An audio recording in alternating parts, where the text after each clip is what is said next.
Halo semuanya, perkenalkan nama saya Anjuki Selasi Hotang dengan NIM BM 200 10 10 dan 71. Saya berasal dari UHMP jurusan PGSD. Nah, video kali ini bertujuan untuk memenuhi mata kuliah IPA kelas tinggi, yaitu membuat bagaimana sistem pernapasan pada manusia. Selamat menyaksikan, terima kasih. Sebelum kita masuk ke apa-apa aja sistem pernapasan pada manusia, sebenarnya kita mengetahui apakah itu sistem pernapasan manusia. Nah, sistem pernapasan pada manusia adalah organ yang membantu proses udara masuk atau keluar di dalam saluran pernapasan. Nah, apa-apa aja sih itu sistem pernapasan pada manusia? Yang pertama itu adalah hidung, faring, laring, trakea, bronkus, paru-paru, dan diafragma. Nah, yang pertama adalah hidung. Nah, hidung adalah organ penciuman yang terletak di tengah-tengah wajah. Tubuh bisa mendapatkan oksigen melalui organ hidung yang menangkap udara. Selain berfungsi untuk menangkap udara, hidung juga berfungsi sebagai indera yang bisa menangkap aroma, bahkan membersihkan udara luar yang masuk. Nah, yang kedua adalah faring.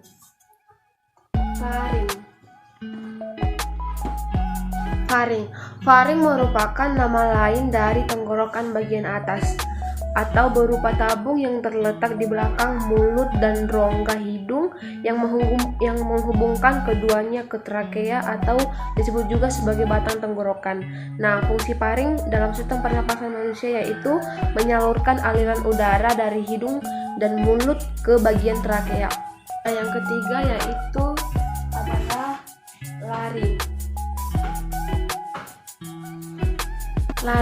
Laring merupakan organ pada leher yang melindungi trakea dan berperan penting dalam produksi suara. Peran laring dalam sistem pernapasan ialah menjadi saluran penghubung antara pangkal rongga mulut dan trakea.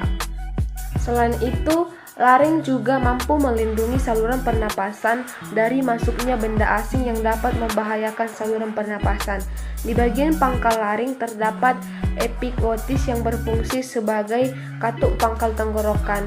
Fungsi dari katup pangkal tenggorokan yaitu membuka dan menutup trakea. Berikutnya adalah trakea. Nah, yang berikutnya adalah trakea. Trakea adalah tabung yang menghubungkan tenggorokan dengan paru-paru. Fungsi trakea dalam sistem pernapasan yaitu cukup penting, yaitu mengalirkan udara menuju paru-paru. Organ ini berbentuk tabung berongga lebar yang menghubungkan laring ke bronkus paru-paru. Juga sebagai menyaring, melembabkan dan mengatur suhu udara agar sesuai dengan suhu tubuh. Sebagai penyedia saluran napas atau jalan napas trakea yang menghubungkan laring dan paru-paru agar udara bisa masuk keluar dari paru-paru. Ketiga adalah bronkus. Nah, bronkus adalah cabang batang tenggorokan yang terletak setelah tenggorokan atau trakea sebelum paru-paru. Bagian ini merupakan saluran udara yang memastikan udara masuk dengan baik dari trakea ke alveolus. Nah, fungsi bronkus yaitu menghantarkan udara saluran napas atas ke dalam paru-paru sekaligus mengeluarkan dari paru-paru. Bronkus ini juga membawa udara yang kaya oksigen ke kantong udara alveolus. Sekarang adalah paru-paru. Nah, paru-paru merupakan salah satu organ yang sangat berperan penting dalam menjelaskan sistem respirasi atau pernapasan.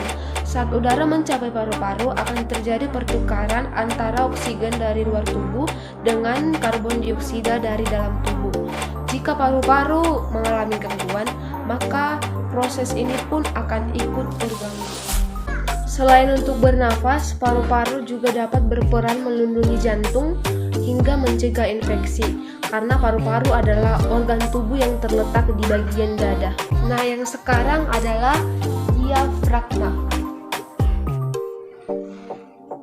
Diafragma merupakan otot utama yang digunakan saat bernafas. Otot ini terletak di bawah paru-paru dan jantung yang memisahkan rongga dada dengan rongga perut. Diafragma ini berbentuk menyerupai kubah yang dapat bergerak naik dan turun seiring proses pernapasan manusia. Fungsi dari diafragma yaitu membantu proses pernapasan pada manusia dan juga membantu masuknya udara ke paru-paru dengan melalui kontraksi. Baiklah, itulah sistem pernapasan pada manusia. Sekian dari video saya, maaf jika ada tingkah laku ataupun kata-kata yang salah. Sekian dari saya, terima kasih.